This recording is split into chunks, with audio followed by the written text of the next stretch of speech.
이주영 의원 나오셨습니다. 안녕하세요. 네, 반갑습니다. 반갑습니다.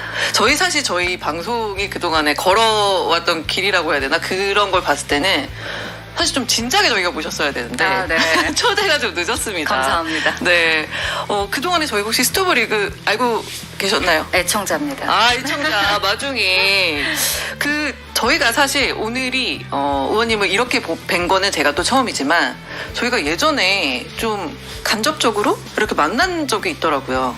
그런가요? 네, 제가 그 화면을 준비했거든요. 그거 잠깐 보고 오실게요.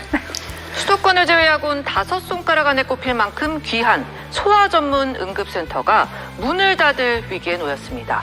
지방에서도 필수 의료 서비스를 받을 수 있도록 정부가 의료 개혁을 추진하겠다고 했는데 현장은 당장 하루하루가 어려운 상황입니다. 아이에게 계속 부탁하면서 저희는 심폐소생술을 해요. 한 번만 돌아와. 한 번만 돌아오면 그 다음을 뭐라도 할 수 있는데 정말 필요하거든요. 그런데 그 아이들은 어디로 가야 될지 저도 잘 모르겠어요. 아마 서울 경기권으로 가야 될 텐데. 수도권을 제외하곤 손가락 안에 꼽힐 만큼 귀한 소아 전문 응급센터. 네, 저 볼륨 좀 줄여주세요. 저 뉴스 볼륨이요. 네. 저 뉴스 기억나시죠? 저게 이제 2월 3일 8시 뉴스인데, 네, 이제 제가 이주영 의원이 나오신 거를 제가 이제 소개를 했더라고요. 네. 저 때가 이제 1월까지 저곳에서 근무를 하셨던. 네, 제가 1월 31일까지 근무를 하고 네. 2월 1일 아침에 이제 짐을 싸서 나왔는데 1월 31일에 이제 SBS에서 마지막 근무면서 마지막 충남의 날이었군요. 마지막 소아 전문 응급센터가 사실상 문을 닫게 되니까 취재를 와주셨어요.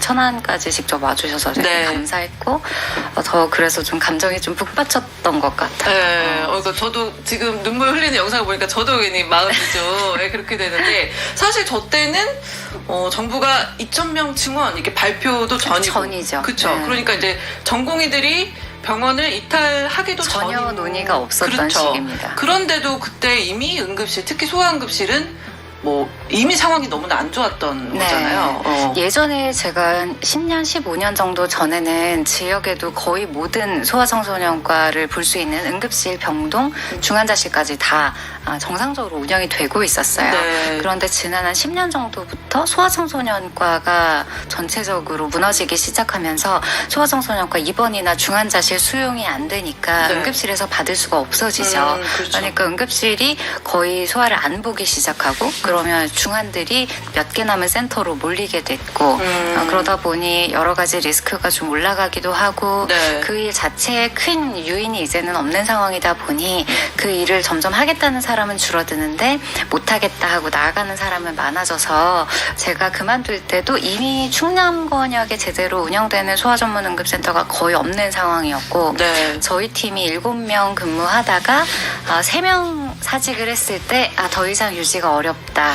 왜냐하면 응급실은 24시간 365일 돌아가야 하니까 그렇죠. 당직 스케줄이라는 게 가능한가 이게 굉장히 중요한 요소거든요. 아예 이제 스케줄이 짜는 게 불가능한. 네, 그래서 4명, 3명까지 버티다가 네. 이제 2명 남았을 때 우리 둘로는 안 되겠다 해서 마지막 동료랑 같이 사직을 하게 같이 됐던 사직을 거죠. 하신 거였군요. 사실 그런데 지금은 의사들이 이제 떠난 상황이라 네. 더 안 좋은 비상 상황인데 네. 요새 뉴스로도 많이 나와요. 뺑뺑이를 돌다 위험에 처했고 사망에 이뤘고 이런 보도들이 나오는데 아무래도 의원님이 좀 들으시는 거는 저희보다 조금 더 생생하고 깊이 있는 얘기를 좀 듣고 계실 것 같아요. 그래서 이게 굉장히 오래된 이야기고 네. 고질적인 그리고 본질적인 문제가 있는 상황에서 모두가 이탈을 하고 있었습니다. 이 물이 들어오는구나 하고 다들 도망을 가고 있는 상황이었는데 이번에 필수 의료 패키지와 의대 증원 문제가 가뜩이나 물이 들어와서 도망치고 있는 상황에 쓰나미를 몰아치게 한 거죠. 쓰나미였군요. 그러니까 남아있는 사람 혹은 그래도 한번 해볼까 했던 사람들이 동시에 위기를 느낀 네. 것이 문제의 본질이고 그래서 앞으로는 이탈은 지금 아주 극소수의 응급실이 정상적으로 운영되고 네. 나머지 대다수의 응급실은 명목상 문을 열어놓고 있는 정도인데 그곳에서도 이탈이 더 빨라지지 않겠는가. 그리고 그동안 새로 들어올 사람은 아마도 기대하기 어려울 것이다. 그게 저는 가장 비극적이라고 생각합니다. 소곤소곤 소곤 간담회. 아, 네. 인스타 찾아보니까 이제 네네. 뭐 전공의들 네, 전공의 의대생들 만나 오신 네. 거예요. 예. 근데 뭐 이렇게 보통 이제 정치인들은 그런 거 하면 이렇게 소곤소곤 안 하고 이렇게 좋은 일 하신 거니까 왕자짓걸 해야 되는데 소곤소곤 이렇게 조용히 좀 하시게 된 이유가 첫 번째는 이 소곤소곤의 취지 자체가 다음 세대 의사들이 왜 이런 행동을 하게 됐고 앞으로 우리나라 의료 정상화를 위해서 무엇을 함께 고민해야 되는가에 대한 이야기를 해야 하는데 네. 그러면 주인공은 그 다음 세대의 의료를 할 사람들이어야 한다고 생각했어요. 그리고 현실적으로도 지금 그런 것들이 이슈가 되거나 노출되는 것에 대해서 지금은 사실상 파업을 하는 게 아니라 사직하고 숨은 상황이라고 보는 게 더 맞거든요. 파업이 아니다. 네, 그러다 보니 그 전공이나 의대생들이 노출되는 것 자체를 원하지 않을 거라고 생각을 했고 그리고 비밀이라고 하긴 좀 그렇지만 알려지지 않은 상태에서 들어야 진짜 고민을 제대로 파악할 수 있을 거라고 생각해서 일단 비공개로 다 진행을 했고 네. 실제로 그러다 보니 더 내밀한 이야기, 더 진심이 많이 나왔던 것 같습니다. 그분들 좀 얘기를 뭐 뭐 다 다른 얘기를 하겠지만 조금 요약해 주실 수 있나요? 가장 중요한 건 이 젊은 의사들이 이탈하게 된 가장 큰 이유는 수련을 받기 싫어서가 아니라 제대로 된 수련을 받고 싶어서라는 확신이 들었고요. 두 번째는 그럼에도 불구하고 국회나 정부에 무엇을 해달라는 요구보다는 저에게 묻는 질문이 우리가 무엇을 하면 되겠는가? 오히려. 였다는 것이 저는 네. 가장 인상적이었고 그리고 그 외에 왜 이 문제가 생겼는가 의료계가 이렇게 된 이유는 뭔가 그리고 앞으로 정상화할 수 있는 방안에 대해서 네. 무엇을 고민해야 되는가 질문이 많았습니다. 질문이 많았다. 네. 그래서 지금 그거를 어쨌든 좀 조용히 현장에서 이제 목소리를 들으셨는데 그렇게 치면은 지금 뭐 대통령이든 높으신 분들이 뭐 현장을 점검하기 위해서 이렇게 가고 네. 이런 것들은 굉장히 안 좋게 보시겠네요. 굉장히 안 좋죠. 어떠세요? 거기서 진짜 뭐 계시는 동안에도 이렇게 높은 분들이 좀 왔다 가고 이런 경험도 있으셨을 것 같은데. 굉장히 많은데 네. 특히 응급실, 다른 과도 마찬가지겠습니다만 제가 응급실에서 일할 때는 제가 바쁘면 뭐 병원장에 오건 뭐 보건복지부에서 누가 오건 사실 별로 신경을 안 씁니다. 네네. 네, 그리고 병원장님이나 뭐 이런 분들도 정부에서 오실 때는 약간 본인들이 신경을 쓰시는 것 같은데 병원 내에서는 뭐 과장님이 됐건 병원장님이 됐건 제가 바쁘면 뭐 인사조차 오셨어요 하고 그냥 그냥 계속 하던 일 하는 그런 게 원래 의사들의 하는 일이거든요. 그래서 한 번씩 뭐 정부 쪽에서 오거나 국회 쪽에서 와서 막 의전을 하고 이러면 굉장히 보기 좋지 않습니다. 좀 일하시다가 이제 약간 정말 일에 방해되는. 네, 그래서 사실 제가 가려면 어느 응급실이건 어느 응급의학과 의사건 제가 잠깐 가겠다 하면 아마 오라고 하실 것 같긴 하거든요. 네. 그런데 저는 현장이 어떨지 알기 때문에 차마 가도 됩니까 말도 못하겠는 어떨지 너무 알겠어서 네네.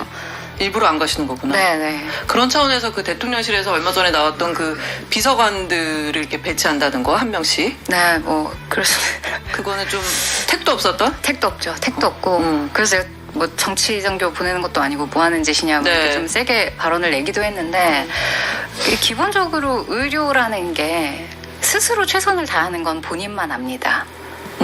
내가 어느 네네. 정도 수준의 의료를 할 것이고 어떤 선에서 내가 못합니다라고 얘기할지는 사실 본인밖에 모를 수밖에 없어요. 누가 평가할 수 없다. 네. 근데 그걸 옆에서 누군가가 감시하고 네. 왜 이렇게 안 했냐는 이야기가 나오는 순간 모든 진료는 축소될 수밖에 없습니다. 소신껏 일할 수가 없는 환경이 되는 거죠. 네. 지금 가장 큰 현안 이제 여야 의정 협의체인데 네. 지금 가장 큰 한 축인 의료계가 같은 얘기입니다. 이제 내년도 증원을 백지화하지 않으면 네. 들어갈 수 없다는 건데 이거 진짜 어떻게 해야 됩니까 이거? 어떻게 해야 들어올 수 있습니까 이거?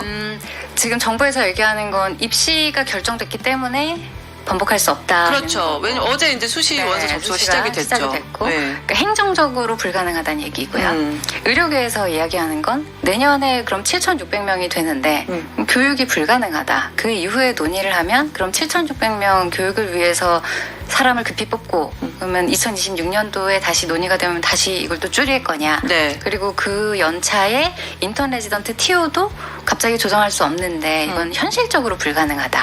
이런 얘기를 하는 거거든요. 네. 그래서 행정적 불가능이냐 현실적 불가능이냐의 싸움이라고 보고 그래서 이것을 뭐 정부의 시책에 반대를 한다라기보다 네. 안 될 일에 대해서 안 된다고 얘기를 하는 중이기 때문에 거기에 대해서 뭐 비난을 하거나 할 수는 없다고 봅니다.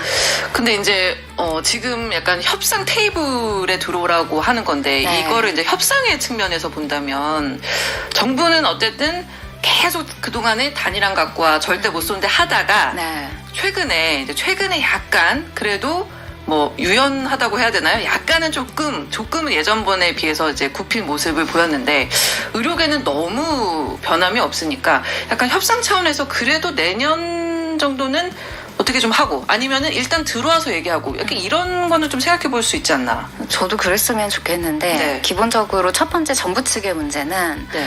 지금 여야 의정을 이야기하다가 의료계가 안 들어오면 여야 정이라도 하겠다 이런 얘기가 나오고 있어요.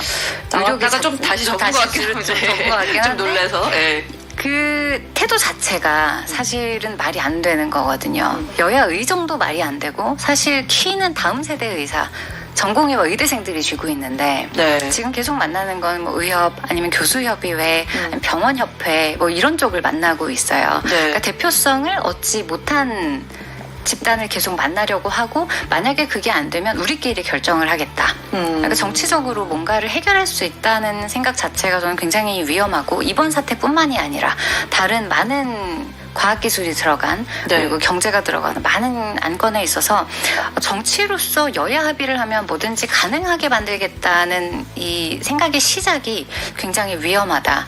저는 이렇게 보는 부분이 있고 의료계 쪽에서는 사실 2000년에 의약분업 사태 때도 그랬고 2020년에 공공의대 때도 그랬고 의료계가 지금 정부의 말을 전혀 믿지를 않습니다.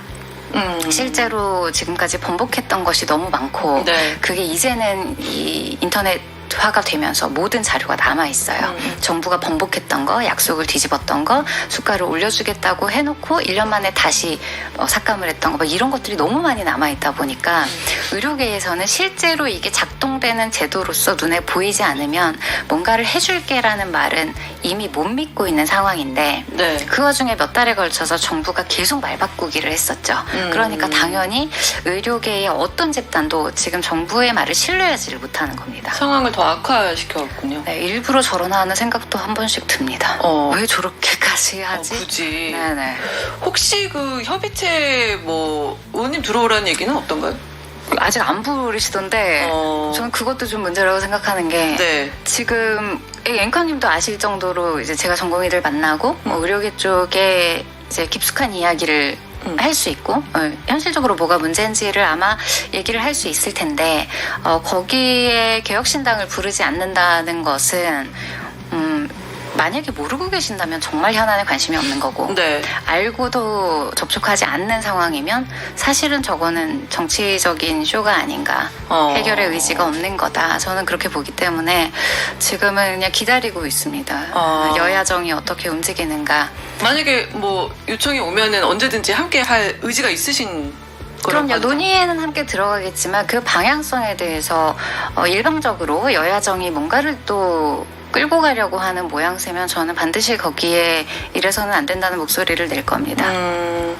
지금 뭐 이 의료 공백 사태가 워낙 이제 길어져 왔기 때문에 초반에는 사실 솔직히 의사들도 많이 욕을 먹었지만 네. 이게 이제 사태가 길어지면서 정부가 좀 또 이제 비판의 대상이 됐는데 약간 지금 상황에서는 조금 사람들이 좀 헷갈려하는 좀 측면이 있는 것 같아요. 양쪽 다 이제 화살이 가고 있죠. 네.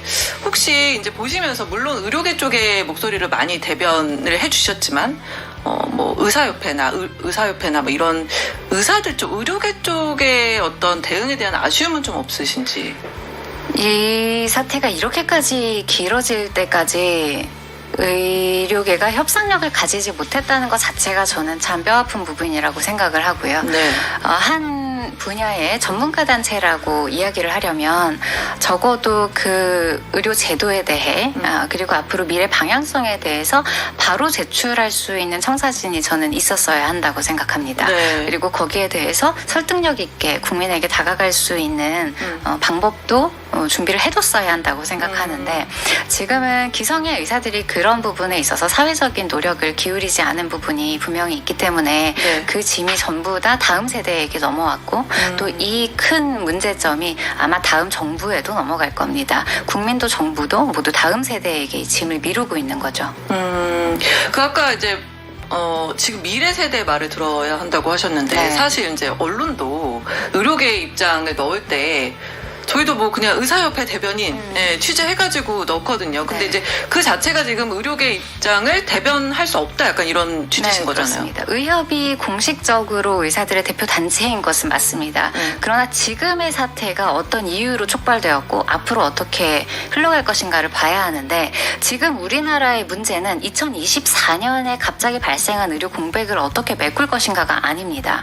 2024년에 어떤 방식으로 전공의들이 원래의 자리에 다시 있다고 하더라도 내년부터 아무도 지원을 안 할 겁니다. 네. 우리나라에서 어렵고 힘들고 위험하고 오래 수련 받아야 하는 진료과는 배울 가치가 없어졌기 때문인데요. 네. 그 가치를 바로 세우는 것이 의료개혁의 진짜 취지가 되어야 하고 지금 24년도에 전공의가 있고 없고는 사실 굉장히 단편적인 문제입니다. 바이탈과에 이제 지원을 안 할 거다. 네. 물론 이제 그 말씀도 알겠는데 발등에 이제 불을 끄려면 어떻게든 대화는 좀 시작이 돼야 될 것 같은데 네. 처음에 그 정부가 막 의료계 단일화는 가져오라고 했었잖아요. 네. 지금은 그 얘기가 이제 조금 안 하는 것 같은데 그거 자체가 그럼 잘못됐던 거네요. 단일화는 낼 수가 없는 거죠. 단일화는 이 사태의 키는 전공의가 가지고 있다고 했죠. 네. 근데 전공의들은 초반부터 7대 요구안을 똑같이 계속 이야기를 해왔습니다.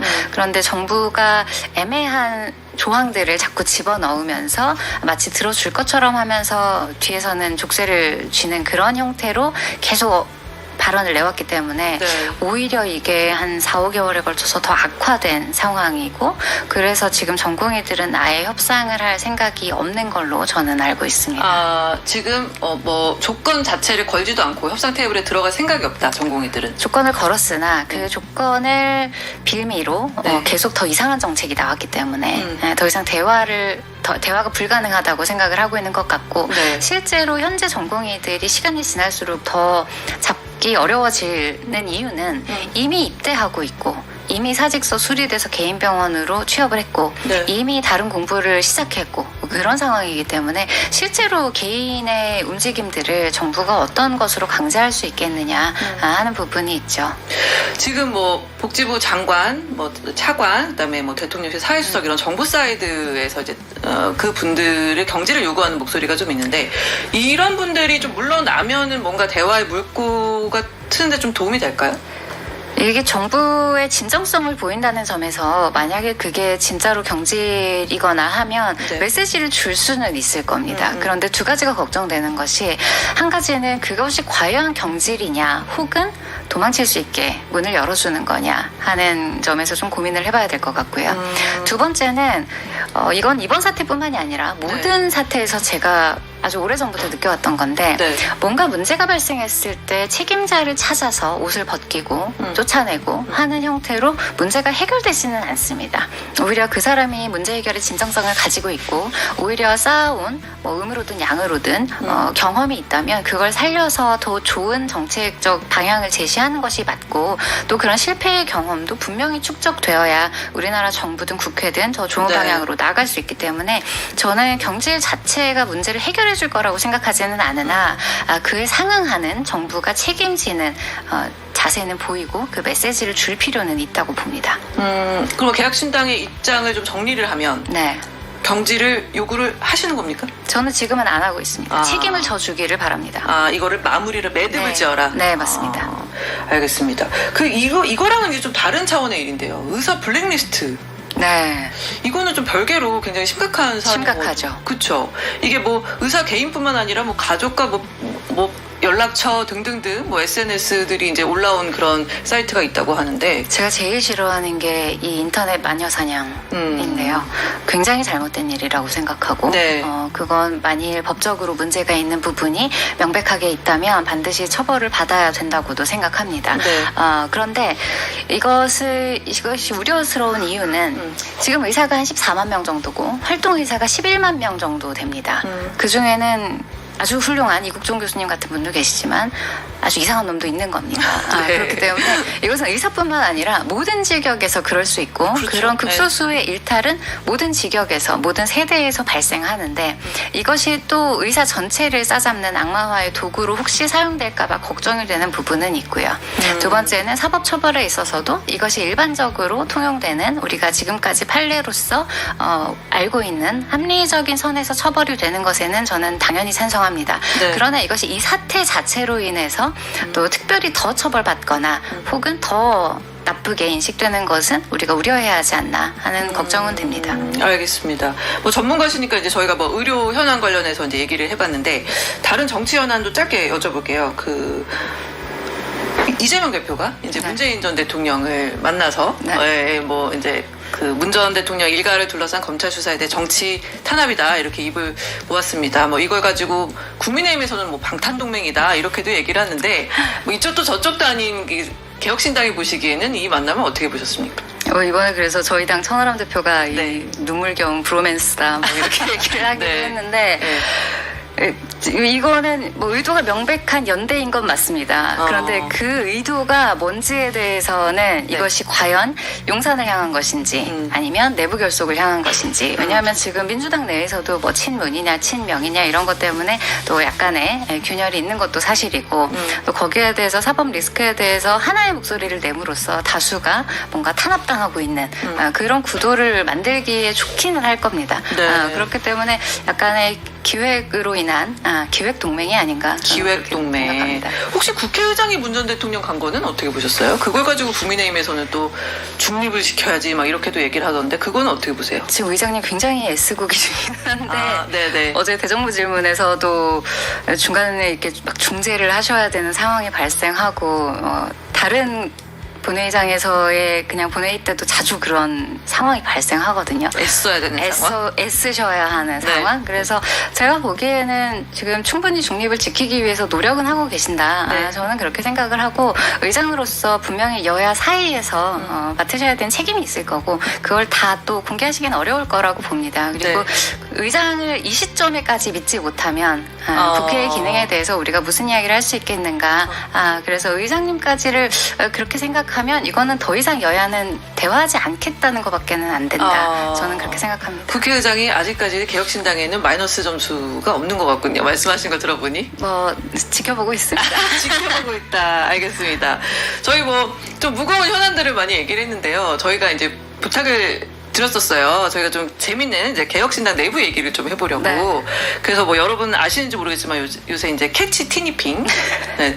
뭐 의원님도 그 세대 아이들을 키우고 있지는 않으시고. 저희 애들은 뽀로로 타요 세대여서 그렇지. 저도. 새로 공부했습니다.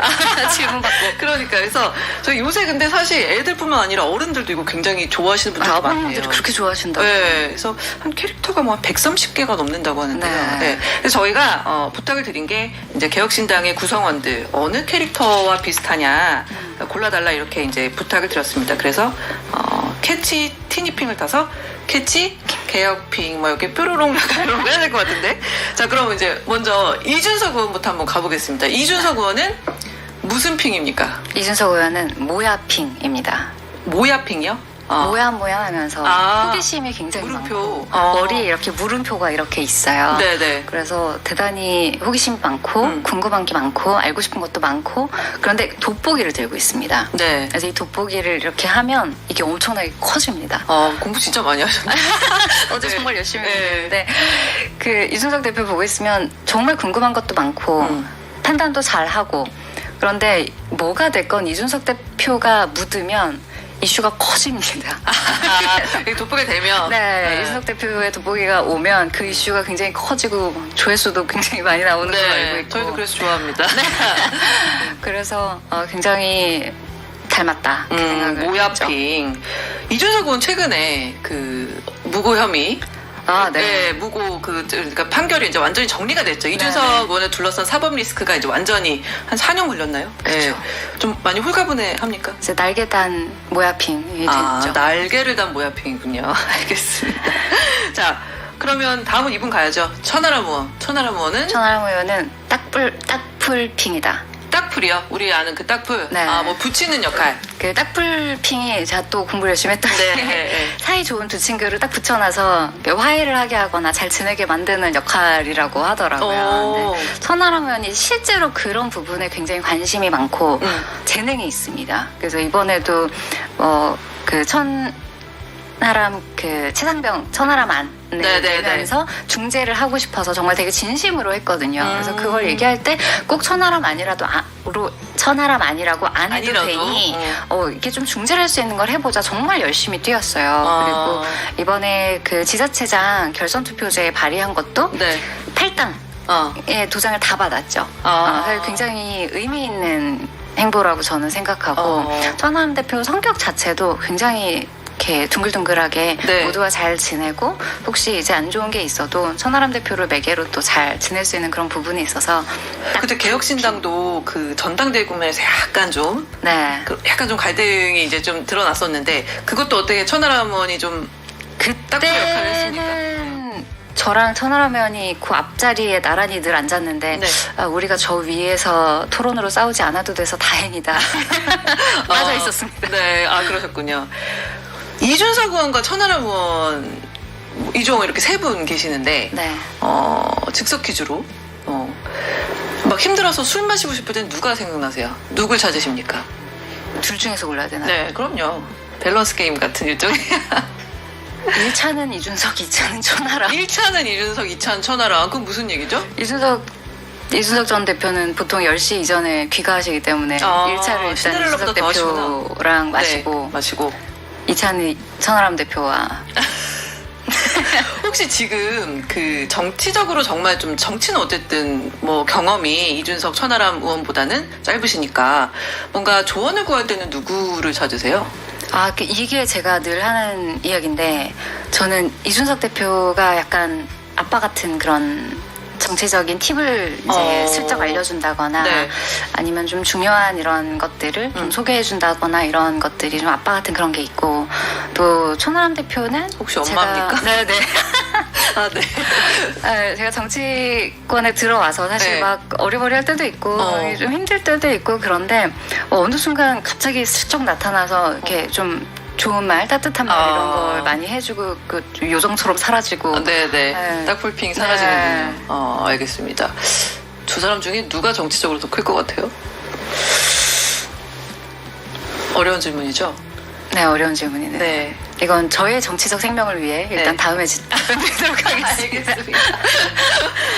이 대답을 안 하고 넘어가셨습니다. 자, 그럼 허은하 대표 얘기하죠. 네, 허은하 대표는 무슨 핑인가요? 허은하 대표님은 패션핑. 패션핑. 옷 잘 입으시죠? 옷 정말 잘 입으시고. 근데 제가 패션핑이라고 얘기한 이유는 본인이 옷을 잘 입으시는 것도 있는데 패션핑이 다른 사람을 잘 변신시켜줍니다. 그래서 저는 그런 부분에 있어서 당내에서 그 원래 그런 이미지 컨설턴트 이런 것도 전문적으로 하셨던 분이고 그래서 그런 부분에서 굉장히 전문성도 있으시고 지금 개혁신당 이끌어 나가는 데 있어서 사실 막 드러나지 않을 수도 있는데 굉장히 잘 기획하시고 하는 부분이 있어서 그런 취지에서 패션핑이라고 얘기를 했고 실제로 본인도 굉장히 패셔니스타. 그렇구나. 개혁신당의 모든 이미지 메이킹을 담당하고 계시는 다른 당 대표 있잖아요. 이재명 대표, 한동훈 대표, 조국 대표 뭐 등등등과 비교했을 때 우리 허은하 대표의 뭐 최강점이라고 해야 되나요? 최강점 저희가 지금 그 여성들이 저희 당을 썩 지지해 주시지 않는 것 같은데 뭐 지금 저희가 유일한 여성 당 대표 로서 일하고 계시고 실제로 과거의 행보를 봐도 가장 소신 있게 본인이 원하는 바를 겁내지 않고 이야기해온 분이다. 저는 그런 부분에서 굉장히 높이 사고 있습니다. 알겠습니다. 마지막으로 뭐 본인도 골라오셨나요? 무슨 핑인지? 저는 깜빡핑.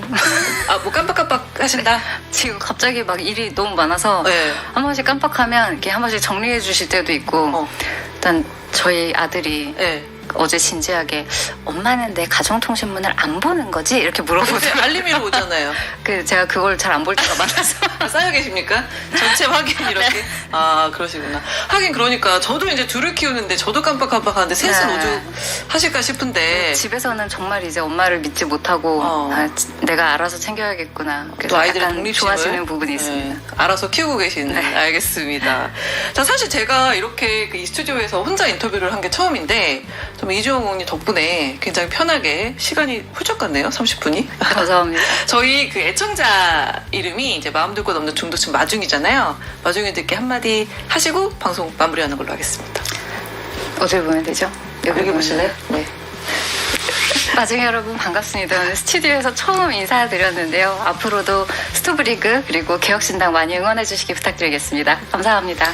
네, 고맙습니다. 다음에도 또 저희가 출연 요청드리면 언제든지 네. 기꺼이 나와주실 거라 믿겠습니다. 네, 고맙습니다. 감사합니다. 네, 개혁신당 이주영 의원이었습니다.